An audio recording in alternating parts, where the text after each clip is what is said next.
आज मैं लेकर आई हूँ ओट्स और बेसन से बना हुआ बहुत ही टेस्टी और सुपर हेल्दी चीला। यह चीला बहुत जल्दी बनकर रेडी हो जाता है। सुबह के नाश्ते के लिए, डिनर के लिए या फिर ऑफिस के टिफ़िन के लिए ये बिल्कुल परफेक्ट रेसिपी है। बच्चे हों या बड़े, हर किसी को चीला बहुत पसंद आएगा। तो चलिए इसे बनाना शुरू करते हैं। सबसे पहले एक बोल में आधा कप ओट्स ले लेंगे। ओट्स हमारी हेल्थ के लिए बहुत ही फ़ायदेमंद है। जैसे ये ब्लड शुगर लेवल को कंट्रोल करने में मदद करता है। हमारी स्किन के लिए ये बहुत फ़ायदेमंद है। इसके और भी कई सारे फ़ायदे हैं। अब इसमें हम 1 कप पानी ऐड करेंगे। अब इसे 15 मिनट के लिए पानी भिगोकर रख देंगे। भिगोने से क्या होता है, ओट्स का नेचुरल फैटिक एसिड कम हो जाता है, जिससे आपके शरीर को ओट्स के न्यूट्रिएंट्स का आसानी से उपयोग करने में मदद मिलता है। अगर आपको ओट्स को पचाने में दिक्कत होती है तो भी आप ओट्स को ज़रूर भिगोएं। रात भर भिगोएंगे तो ज़्यादा अच्छा होता है। इसे भिगोए हुए 15 मिनट हो गए हैं। अब इसका सारा पानी छान लेंगे और 1-2 बार अच्छे से वॉश कर लेंगे।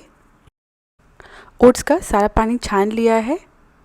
अब इस ओट्स को हम एक ग्राइंडर जार में डाल देंगे। इसमें 1 इंच अदरक ऐड करेंगे। अब इसमें 1 चम्मच कश्मीरी लाल मिर्च पाउडर ऐड करेंगे। इसी जगह आप रेगुलर लाल मिर्च पाउडर या फिर 1-2 हरी मिर्च ऐड कर दें। 1/4 चम्मच हल्दी ऐड करेंगे। 1/4 चम्मच काली मिर्च का पाउडर ऐड करेंगे। काली मिर्च की वजह से हल्दी जल्दी अब्जॉर्ब हो जाती है बॉडी में, तो कोशिश करें काली मिर्च पाउडर को ज़रूर ऐड करें। 1/4 चम्मच या फिर चुटकी भर हींग ऐड करेंगे। अब इसमें स्वाद अनुसार नमक ऐड करेंगे। नेक्स्ट अब इसमें आधा कप बेसन ऐड करेंगे। तो जितना ओट्स लिया था ना, उतना ही बेसन लेना है। तो जिस भी कटोरी से आपने ओट्स को नापा होगा, उसी कटोरी से आप बेसन भी ले लीजिएगा। अब मैं इसमें आधा प्याज ऐड कर रही हूँ। आप चाहें तो ऐड करें, वरना स्किप कर सकते हैं। अब इसमें 1/4 कप पानी ऐड करेंगे और इन सभी को अच्छे से पीस लेंगे। जैसे ज़रूरत लगी उस हिसाब से इसमें थोड़ा थोड़ा पानी ऐड करते हुए इसका गाढ़ा पेस्ट तैयार कर लेंगे। इसी के साथ सारी चीज़ें अच्छे से पिस गई और मुझे इसे पीसने में लगभग आधा कप पानी लगा है। आप अपने हिसाब से थोड़ा थोड़ा पानी ऐड करते हुए पीसते जाइएगा। अब इस पेस्ट को हम एक बोल में निकाल लेंगे। कोशिश करिएगा इस पेस्ट को गाढ़ा ही रखिएगा, बहुत ज़्यादा पतला नहीं करिएगा।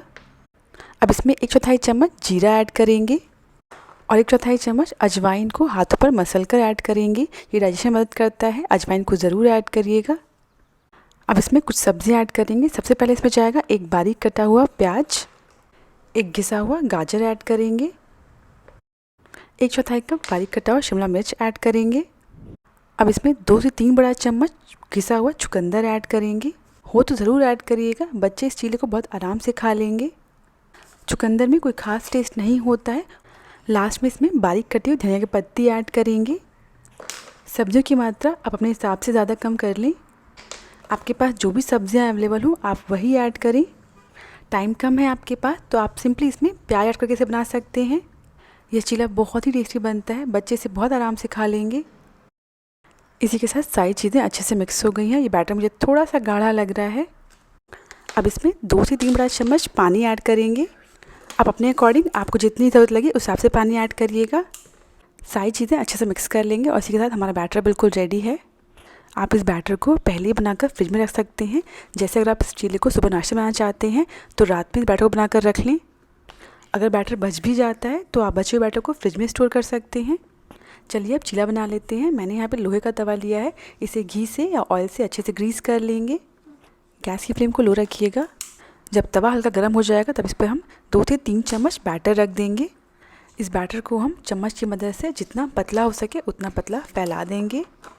चुकंदर की वजह से इस चीला का कलर बहुत ही बढ़िया आता है। मैं थोड़े छोटे साइज़ का चीला बना रही हूँ, आप अपने हिसाब से बड़े साइज़ चीला बना लें। आपके पास समय कम है तो आप इसे ढक कर पकाएं। 2 से 3 मिनट के लिए ढक दें ताकि ये जल्दी पक जाएं। मैं इसे बिना ढके पका रही हूँ जिससे ये थोड़े क्रिस्पी बनते हैं। जब चीला हल्का ड्राई हो जाएगा ऊपर से तब हम इसके किनारों पर थोड़ा सा घी डाल देंगे और इसे 1-2 मिनट के लिए और पकने देंगे। 2 मिनट पकाने के बाद अब इसे हम पलट लेंगे और दूसरी साइड से भी इसे हम अच्छे से पका लेंगे। और गैस की फ्लेम को लो रखिएगा ताकि यह अंदर तक अच्छे से पक जाए। लोहे का तवा है, बहुत तेज़ गर्म हो जाता है, इसलिए लो फ्लेम पर ही पकाइएगा। वापस से पलटने के बाद इसे 1-2 मिनट के लिए दोनों साइड से और पका लेंगे ताकि ये हल्के क्रिस्पी हो जाएं। और इसी के साथ जो चीला है वो दोनों साइड से अच्छे से पक गया है। अब इसे हम तवे से उतार लेंगे और इसी तरह बाकी चीला बना लेंगे। अगर आपको लगे तवा बहुत ज़्यादा तेज़ गर्म हो गया है तो आप गैस की फ्लेम को थोड़ी देर के लिए बंद कर दीजिएगा। नहीं तो क्या होगा, जो चीला आपको उसे फैलाने में दिक्कत आएगी और जो चीला है वो बहुत जल्दी तुरंत ब्राउन हो जाएगा और अंदर से कच्चा रह जाएगा। इतने बैटर के साथ छोटे साइज़ के 5 से 6 चीले आसानी से बन जाते हैं। जैसे हमने पहला चीला बनाया था ना, वैसे ही बाकी चीले बनाकर रेडी कर लेंगे। इस चीले को आप ऑफिस में टिफ़िन में ले जा सकते हैं या बच्चों को टिफ़िन में दे सकते हैं। आप ये चीला बनाकर देखिए, बच्चों बड़ों हर किसी को बहुत पसंद आएगा। अगर आपको रेसिपी पसंद आई हो तो प्लीज़ मेरे चैनल को सब्सक्राइब करना ना भूलें।